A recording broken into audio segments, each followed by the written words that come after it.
சாத்தகி நானும் இந்த சபை நாடி வரும்போது 4 வேதம் 6 சாஸ்திரம் 64 கல்வியானும் 11 நகண்டு கற்று இந்த சபைக்கு முன்பதாக வரும்போது என்னுடைய நாமதே என்ன அறிந்தாயா சாத்தகி? எனக்கு நல்லா தெரியும். சபையிலே அமைந்திருக்கக்கூடிய பெரியோர்கள் சிறியோர்கள் தாய்மார்கள் தந்தைமார்களுக்கு தெரியாது. அப்படி தெளிவா சொன்னா தெரியும்.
நான் பிறந்ததோர் வடமதுராபுரி பட்டணம்.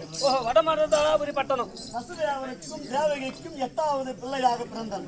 8வது பிள்ளையாக? ஆமா. நான் வசுதேவனுக்கும் தேவகிக்கும் எதற்காக நான் பிள்ளையாக பிறந்தேன் தெரியுமா சாத்தகி? சொன்னதான் சாமி தெரியும்.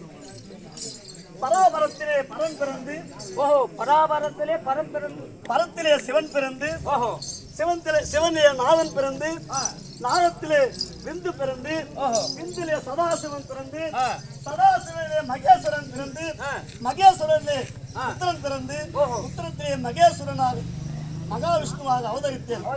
நான் மகாவிஷ்ணுவாக அவதரிக்கும் தருணத்தில் என்னை கோரி தவம் புரிந்தது யார் என்று அறிந்தார் சாத்தகி. யாரு? முதல் யுகம் கிரேதா யுகத்தில் ஆமா சுயம்பு மகா முனிவர் என்று சொல்லப்பட்டவர் 17,32,000 வருடம் என்னை தவம் புரிந்தார் சாத்தகி. நான் அப்பவும் சென்று பார்க்கவில்லை. இரண்டாவது திரேதா யுகத்தில் 12,98,000 வருடம் என்னை கோரி தவம் புரிந்தார். அப்போ நான் அவர் சென்று பார்க்கவில்லை. அப்போது அந்த இரண்டாவது யுகம் முடியும் தருவாயில் நான் சென்று அந்த சுயம்பு மகா முனிவரை என்னை கோரி எதுக்கு தவம் புரிந்தாய் என்று கேட்டேன்.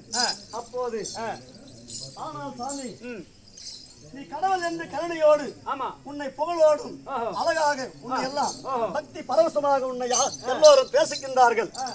அதன்படியாக நீ எனக்கு மகனாக பிறக்க வேண்டும் என்று 2 யுகமாக நான் உன்னை தவம் புரிந்தேன் சாமி என்று கேட்டார். அப்போது நான் என்ன செய்தேன் தெரியுமா சாத்தகி? என்ன செய்தாய்?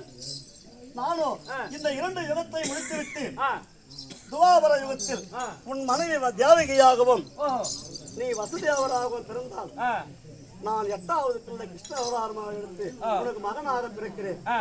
அப்படி இருக்கின்ற விடைபெற்று சென்று விட்டேன். அப்போது நான் துவாபர யுகத்தில் செல்லும் வழியில் என்னை யார் பார்த்தார் தெரியுமா சாத்தகி? யார் பார்த்தார்? 12,000 பிராமணர்கள் பார்த்தார்கள்.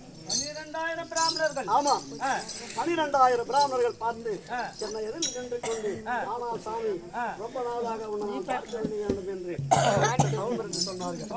அப்போது என்ன கேட்டேன், அப்போது நீ ஆட மாட்டியா? நீ இவ்வளவு அழகாக இருக்கின்றே, உன்னை ஆராய்ச்சி வேணும், உன்னை சீராக்க வேண்டும் என்று என்னிடத்தில் ஆசை வைத்தார். நான் என்ன சொன்னேன் தெரியுமா சாத்தகி? இந்த 12,000 பிராமணர்களும் துவாபர யுகத்தில் 12,000 கோடி பெண்களாக பிறந்து உங்களுடைய ஆசையெல்லாம் என்னிடத்தில் பாராட்டி விளையாடி ஆசையை தீர்த்துக் கொள்ளுங்கள் என்று சொன்னேன். ஆனா அப்போ உனக்கு ஒரு கருத்து இருந்ததுன்னா உன்னை எப்படியும் நம்ப முடியாது. எனக்கு மனைவிமார் எத்தனை பேரு? 8 மனைவிமார், 12,000 கோபிஸ்திரிகள் என்று சொன்னார்களே. இதற்கு தான் இப்படிதான் அந்த வழி வந்தது. அப்படி இருக்க இன்னும் தெரியும்.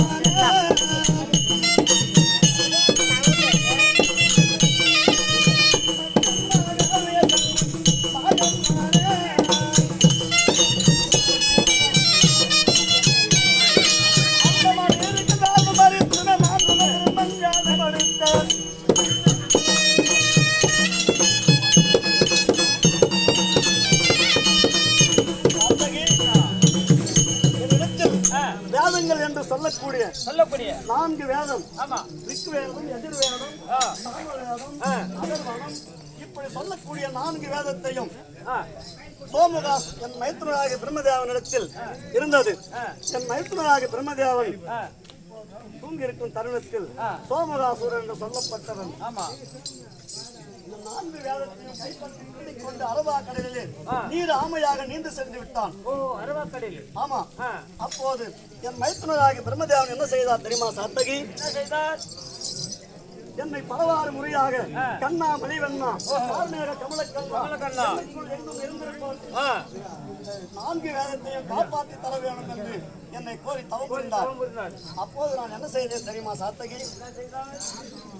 நானும் முதலாக மச்சம் என்று சொல்லப்பட்ட மீனாக அவதாரம் எடுத்து அந்த அரபா கடலிலே குறித்து அந்தவனை பார்த்து சோமதாசுரனை கொண்டுவிட்டு 4 வேதத்தையும் பிரம்மதேவனுக்கு ஒப்படைத்து விட்டேன்.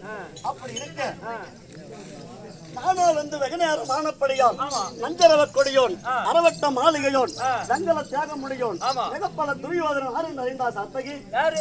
அஸ்தினாபுரி சிஷ்ட பரிவாரம் செய்து வரக்கூடிய திருதராட்டிய மகாராஜன் ஓஹோ காந்தார தேசத்து மன்னன் சௌபாலன் குமார்த்திய திருதராட்டியன் மணந்து ஆமா துச்சன் துரியன் துன்மகன் இப்படி சொல்லப்பட்ட 100 பிள்ளை பெற்றெடுத்தார் திருதராட்டிய மகாராஜன் மகாராஜன். அவர் தம்பியாகிய பாண்டு மகாராஜன் என்னுடைய அத்தையாகிய குந்தம்மாதேவியை மணந்து தருமன் பீமன் அர்ஜுனன் நகுல சகாதேவர் என்று சொல்லக்கூடிய 5 குமாரர்களை பெற்றெடுத்தார். 5 பேர்கள். ஆமா பாவி துரியோதரன் சித்தப்பா குமாரனை கொண்டு விட வேண்டும் என்று குளிக்கின்ற குளத்தில் ஊர்வசி நாட்டி வைத்தார்.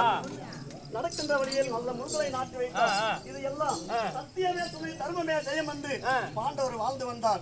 அதுவும் போதாது என்று சூதினால் சக்கட்டமாடி நாடு நகர பண்டி பரிவாரம் உப்பு சட்டி உறவோடு ஜெயித்துக் கொண்டு இன்று 10வது பாலைவனத்தில் அத்தை மக்கள் பாண்டவர்கள்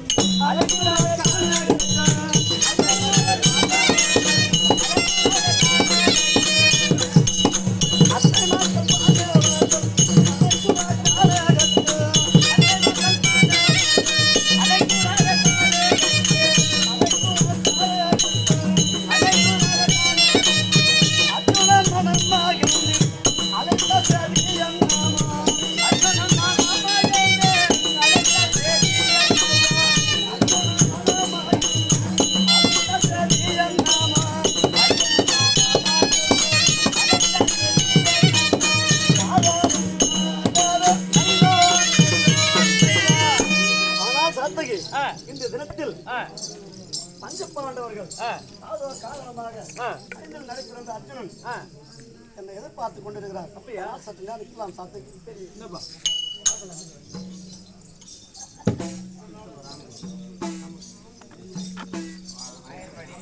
ஆயர்பாடி கிராமத்தை சேர்ந்த சித்தப்பா ராமகிருஷ்ணன் அவர்கள் நடராஜன் அவர்களுக்கு இந்த 100 ரூபாய் அன்பளிப்பாக அளிக்கிறார்.